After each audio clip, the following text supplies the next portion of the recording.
wasiat Rasulullah kepada sahabat Abu Hurairah, yaitu wassalat duha, yaitu melaksanakan sholat duha. Sholat duha ini merupakan sholat yang dilakukan setelah terbitnya matahari perkiraan 1 tombak, atau kita ukur dengan menit, itu perkiraan 16 menit setelah munculnya matahari. Jadi setelah munculnya matahari kita dianjurkan untuk melaksanakan sholat. Sholatnya itu adalah sholat duha dengan kadar tingginya matahari sekitar 1 tombakan atau 16 menit setelah munculnya matahari. Minimal sholat duha itu adalah 2 rakaat, maksimal paling banyak alal muqtamad 8 rakaat. Kita ambil yang standar saja 4 rakaat. Kita amalkan ini. Kenapa? Karena di balik sholat duha ini juga banyak faidah, juga banyak fadilah di baliknya. Di antara fadilah melaksanakan sholat duha, pertama, kalau kita melaksanakan sholat duha, maka kita seperti mensedekahkan sendi-sendi yang ada di dalam tubuh kita. Resuan-resuan situ di dalam badan. Resuan ribet situ badan.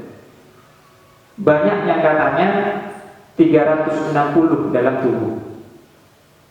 Terdapat 360 sendi dalam tubuh.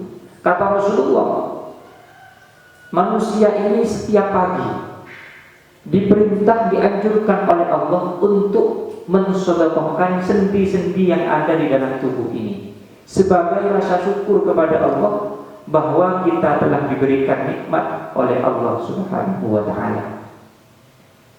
Karena kita sampai detik ini diberikan kesehatan, bisa berjalan, bisa makan dan semacamnya, kita harus bersyukur tentang hal itu. Dan cara menyukuri oleh Allah, setiap pagi dianjurkan untuk mensedekahkan sendi-sendi yang ada di tubuh ini yang banyaknya 360. Sahabat bertanya kepada Rasulullah, dengan apa kita bisa bersedekah sendi-sendi yang banyak ini ya Rasul?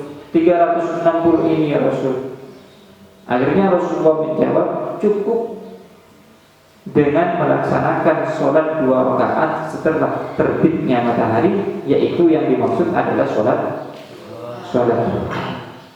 Jadi berarti ketika kita melaksanakan sholat duha 2 rakaat saja, berarti pahalanya seperti kita mensedekahi sendi-sendi yang ada di tubuh ini yang banyaknya 360 sendi.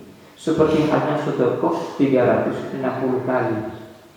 Itu fadilah sholat duha. Yang kedua, fadilah dari sholat duha. Dalam hadis Nabi Muhammad SAW diterangkan, sholat duha tajlibur rizki wa tumfil faqr. Sholat duha itu dapat menarik rezeki dan menghilangkan kefakiran.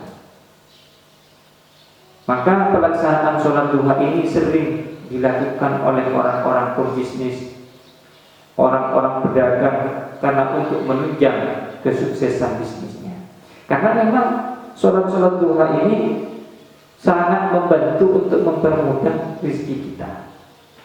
Kalau kita melaksanakan sholat duha, maka rezeki oleh Allah akan dipermudahkan untuk kita.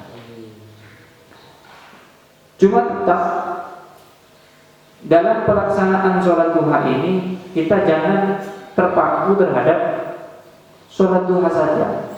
Harus kita imbangi dengan usaha. Jangan tiba-tiba karena mendengarkan hadis ini sholat duha menarik rezeki kemudian kita tidak mau bekerja. Itu keliru. Kita tetap harus bekerja, tapi harus diimbangi dengan ibadah, yaitu dengan sholat duha. Karena suatu saat pernah Sayyidina Umar bin Khattab Ini pernah melihat seorang pemuda di masjid sedang melakukan sholat. Satu hari penuh tidak turun dari masjid. Dilihat oleh sahabat Umar bin Khattab. Sambil setelah dia sholat, dia berdoa dengan penuh permintaan kepada Allah untuk diberikan tambahan rezeki. Berdoa terus. Dia tidak pernah turun dari masjid, berdoa untuk diberikan rezeki oleh Allah. Dilihat oleh sahabat Umar. Kemudian Umar bin Khattab langsung menegur pemuda itu dengan teguran sambil berkata, innas samaa la tumtiru dhahaban wa fiddatan. Sesungguhnya langit tidak akan pernah menghujankan emas, tidak akan pernah menghujankan perak. Kamu itu masih muda, kenapa kok tidak bekerja, hanya berdoa saja? Langit tidak akan pernah menurunkan emas, tidak akan pernah menurunkan perak. Kalau kamu cuma berdoa saja, Allah tidak akan memberikan karunia rezeki kalau kamu tidak bekerja. Kita harus imbangi antara doa dan bekerja. Bekerja tetap harus bekerja, tapi ibadah jangan sampai tinggal. Diimbangi dengan doa dan salat duha, maka rezeki kita akan tambah mudah. Ini sesuai dengan doa yang ada di dalam salat duha. Dalam doa salat duha kan ada doanya, Allahumma in kana rizqi bis samai fa anzilhu. Ya Allah, kalau rezeki saya ada di langit, turunkanlah. Wa in kana fil ardi fa akhrijhu. Kalau rezeki saya ada di bumi, keluarkanlah. Wa in kana musiran fa yassirhu. Kalau rezeki saya sulit, permudahkanlah. Wa in kana haraman fa tahhirhu. Kalau rezeki saya haram, halalkanlah, sucikanlah. Wa in kana ba'idan fa qarribhu. Kalau rezeki saya jauh, dekatkanlah ya Allah. Wa in kana qalilan fakaththirhu. Kalau rezeki saya itu sedikit, perbanyakkanlah ya Allah. Wa in kana katsiran fabarik li fihi. Kalau rezeki saya itu banyak, barokahkanlah ya Allah. Ini menunjukkan bahwa di balik sholat duha ini sangat membantu untuk menarik rezeki yang sangat dibutuhkan oleh kita ini.